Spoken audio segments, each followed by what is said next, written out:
Hi, welcome back to the Word in Our Hearts. I'm going to continue on reading in Isaiah, starting with chapter 1. The vision concerning Judah and Jerusalem that Isaiah son of Amoz saw during the reigns of Uzziah, Jotham, Ahaz, and Hezekiah, kings of Judah, a rebellious nation. Hear, O heavens, listen, O earth, for the Lord has spoken. I reared children and brought them up, but they have rebelled against me. The ox knows his master, the donkey his owner's manger, but Israel does not know. My people do not understand. Ah, sinful nation, a people loaded with guilt, a brood of evildoers, children given to corruption. They have forsaken the Lord. They have spurned the Holy One of Israel and turned their backs on him. Why should you be beaten any more? Why do you persist in rebellion? Your whole head is injured, your whole heart afflicted. From the sole of your foot to the top of your head there is no soundness, only wounds and welts and open sores, not cleansed or bandaged or soothed with oil. Your country is desolate, your cities burned with fire. Your fields are being stripped by foreigners right before you, laid waste as when overthrown by strangers. The daughter of Zion is left like a shelter in a vineyard, like a hut in a field of melons, like a city under siege. Unless the Lord Almighty had left us some survivors, we would have become like Sodom. We would have been like Gomorrah. Hear the word of the Lord, you rulers of Sodom. Listen to the law of our God, you people of Gomorrah. The multitude of your sacrifices, what are they to me, says the Lord? I have more than enough of burnt offerings, of rams and the fat of fattened animals. I have no pleasure in the blood of bulls and lambs and goats. When you come to appear before me, who has asked this of you, this trampling of my courts? Stop bringing meaningless offerings. Your incense is detestable to me. New moons, Sabbath, and convocations.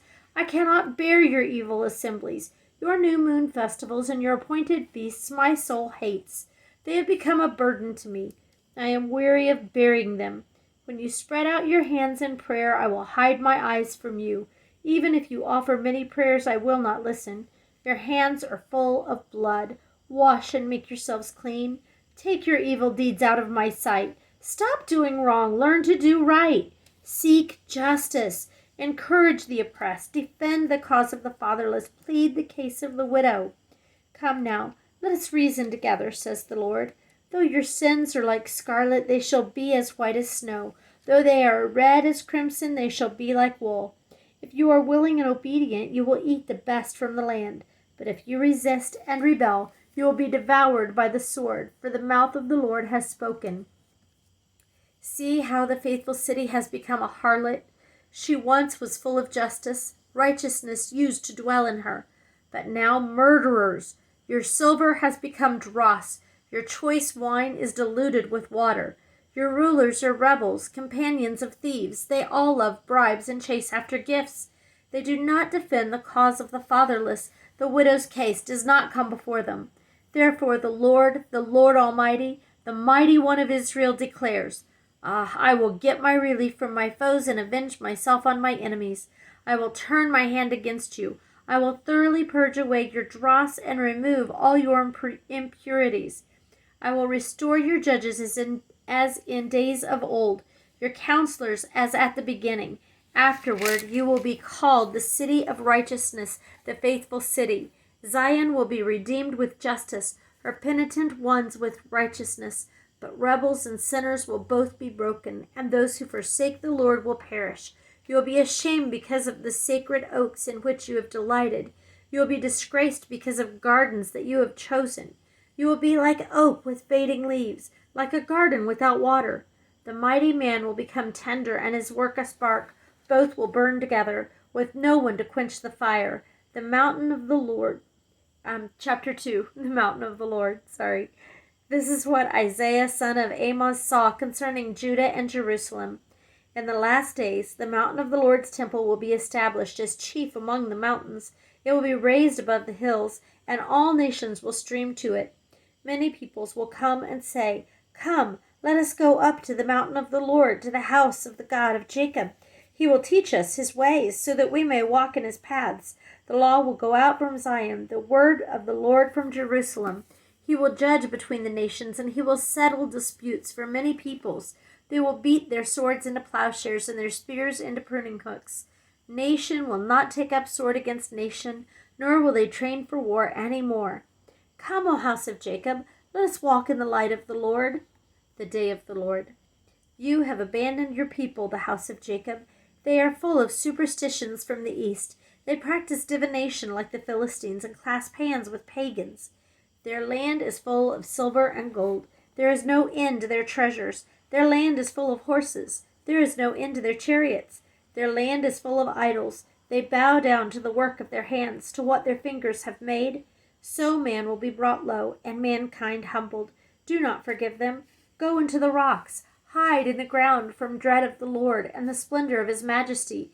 The eyes of the arrogant man will be humbled, and the pride of men brought low. The Lord alone will be exalted in that day. The Lord Almighty has a day in store for all the proud and lofty, for all that is exalted, and they will be humbled. For all the cedars of Lebanon, tall and lofty, and all the oaks of Bashan, for all the towering mountains and all the high hills, for every lofty tower and every fortified wall, for every trading ship and every stately vessel. The arrogance of man will be brought low, and the pride of men humbled. The Lord alone will be exalted in that day, and the idols will totally disappear.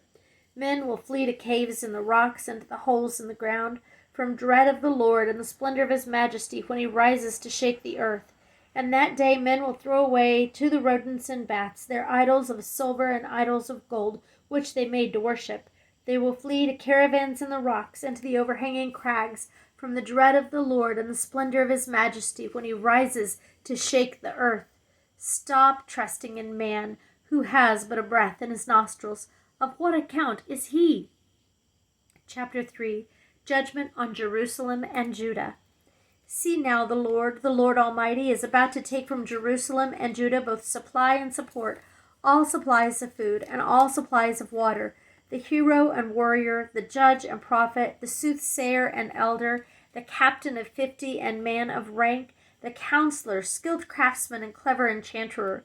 I will make boys their officials, mere children will govern them. People will oppress each other, man against man, neighbor against neighbor. The young will rise up against the old, base against the honorable. A man will seize one of his brothers at his father's home and say, You have a cloak, you be our leader. Take charge of this heap of ruins. But in that day he will cry out, I have no remedy, I have no food or clothing in my house. Do not make me the leader of the people. Jerusalem staggers, Judah is falling. Their words and deeds are against the Lord, defying his glorious presence. The look on their faces testifies against them. They parade their sin like Sodom. They do not hide it. Woe to them! They have brought disaster upon themselves. Tell the righteous it will be well with them, for they will enjoy the fruit of their deeds. Woe to the wicked! Disaster is upon them. They will be paid back for what their hands have done. Youths oppress my people. Women rule over them. O my people, your guides lead you astray. They turn you from the path. The Lord takes his place in court. He rises to judge the people. The Lord enters into judgment against the elders and leaders of his people. It is you who have ruined my vineyard. The plunder from the poor is in your houses. What do you mean by crushing my people and grinding the faces of the poor, declares the Lord Almighty? The Lord says, The women of Zion are haughty, walking along with outstretched necks, flirting with their eyes, tripping along with mincing steps, with ornaments jingling on their ankles. Therefore the Lord will bring sores on the heads of the women of Zion. The Lord will make their scalps bald. In that day the Lord will snatch away their finery, the bangles and the headbands and crescent necklaces, the earrings and bracelets and veils, the headdresses and ankle chains and sashes, the perfume bottles and charms, the signet rings and nose rings, the fine robes and capes and cloaks, the purses and mirrors and the linen garments and tiaras and shawls.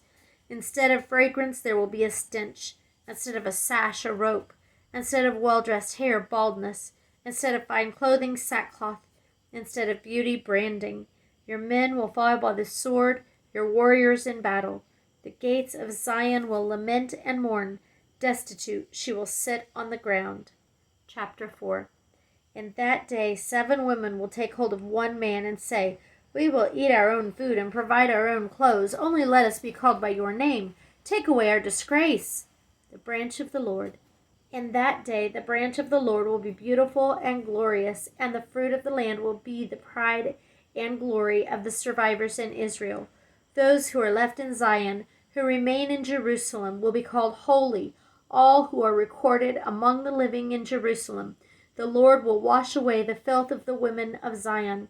He will cleanse the bloodstains from Jerusalem by a spirit of judgment and a spirit of fire. Then the Lord will create over all of Mount Zion and over those who assemble there a cloud of smoke by day and a glowing of flaming fire by night. Over all the glory will be a canopy. It will be a shelter and shade from the heat of the day, and a refuge and hiding place from the storm and rain. Chapter 5. The Song of the Vineyard. I will sing for the one I love, a song about his vineyard. My loved one had a vineyard on a fertile hillside. He dug it up and cleared it of stones and planted it with the choicest vines. He built a watchtower in it and cut out a winepress as well. Then he looked for a crop of good grapes, but it yielded only bad fruit.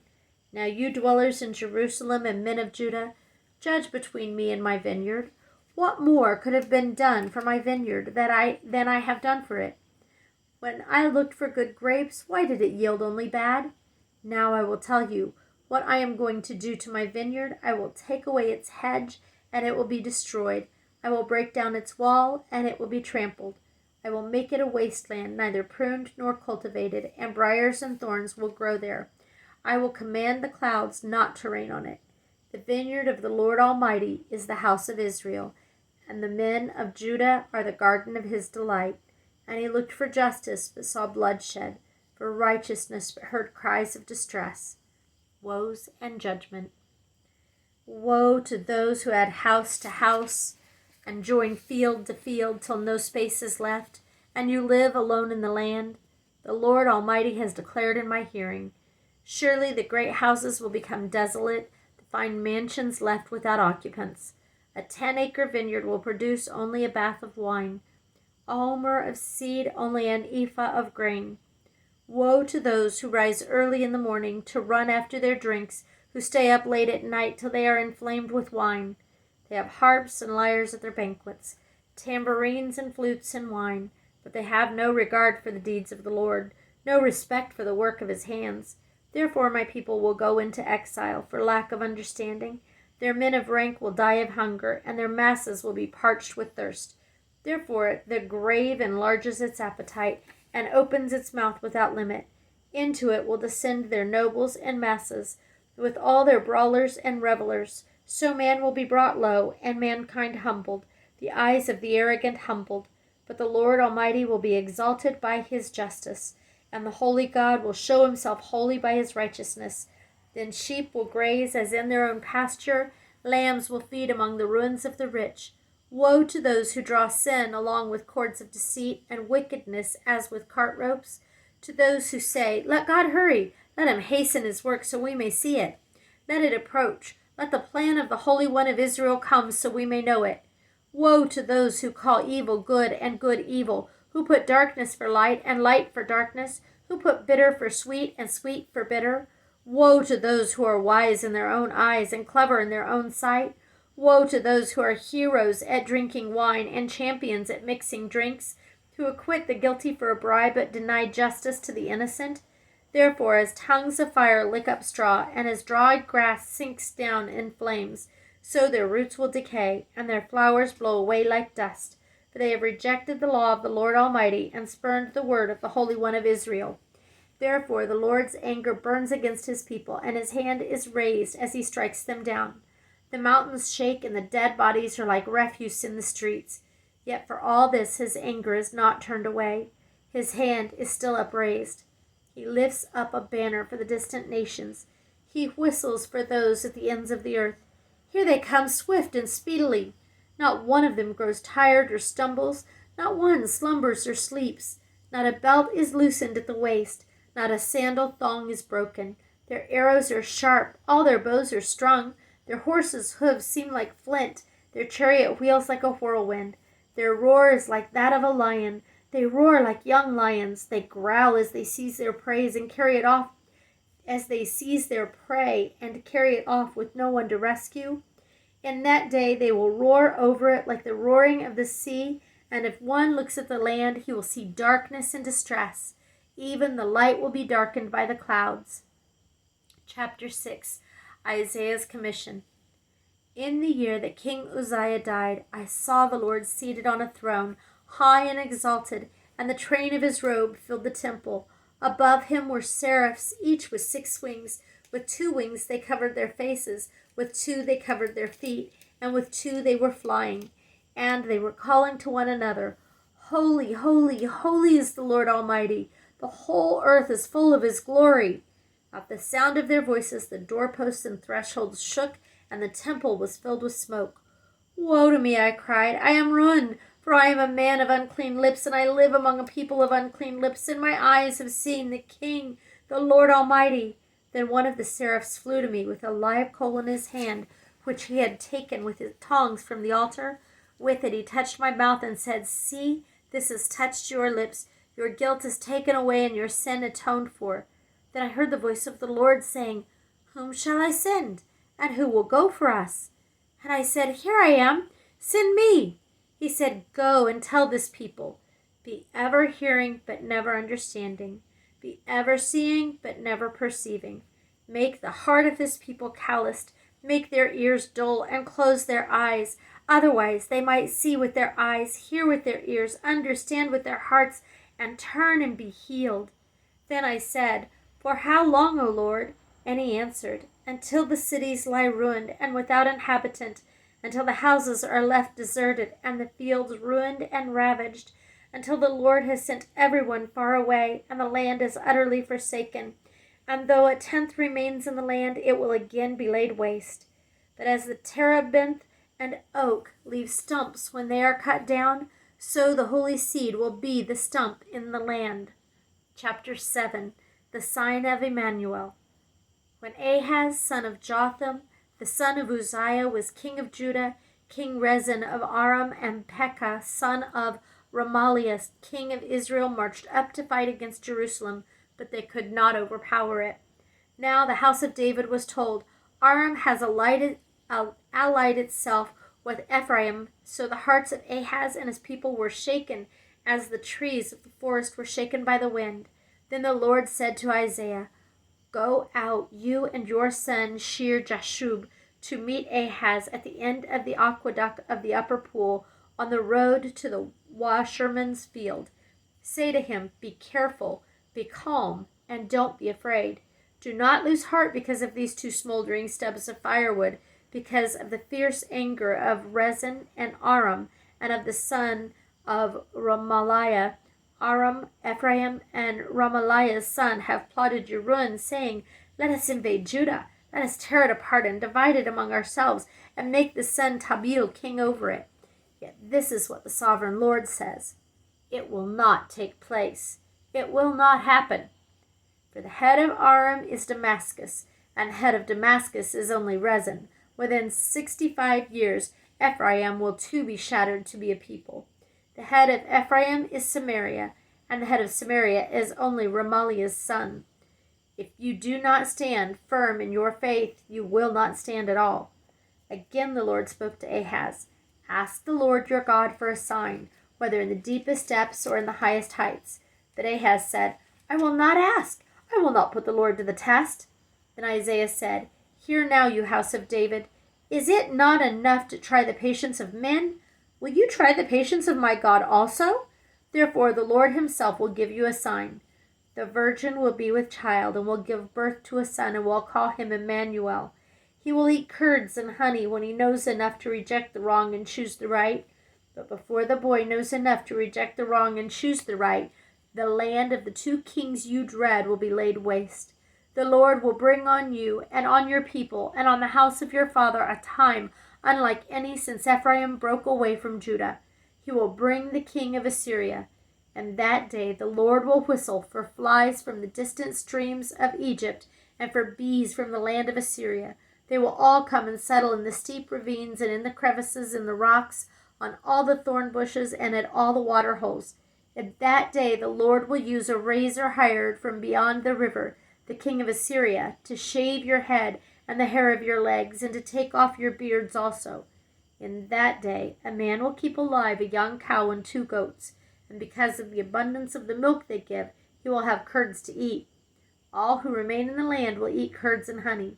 In that day, in every place where there were 1,000 vines worth 1,000 silver shekels, there will be only briars and thorns. Men will go there with bow and arrow, for the land will be covered with briars and thorns. As for all the hills once cultivated by the hoe, you will no longer go there for fear of the briars and thorns. They will become places where cattle are turned loose and where sheep run. Chapter 8. Assyria, the Lord's instrument. The Lord said to me, take a large scroll and write on it with an ordinary pen, Maher-shalal-hash-baz, and I will call in Uriah the priest and Zechariah son of Jeberechiah as reliable witnesses for me. Then I went to the prophetess, and she conceived and gave birth to a son. And the Lord said to me, name him Maher-shalal-hash-baz. Before the Lord knows how to say, my father or my mother, the wealth of Damascus and the plunder of Samaria will be carried off by the king of Assyria. The Lord spoke to me again. Because this people has rejected the gently flowing waters of Shiloah, and rejoices over Rezin and the son of Remaliah, therefore the Lord is about to bring against them the mighty floodwaters of the river, the king of Assyria with all his pomp.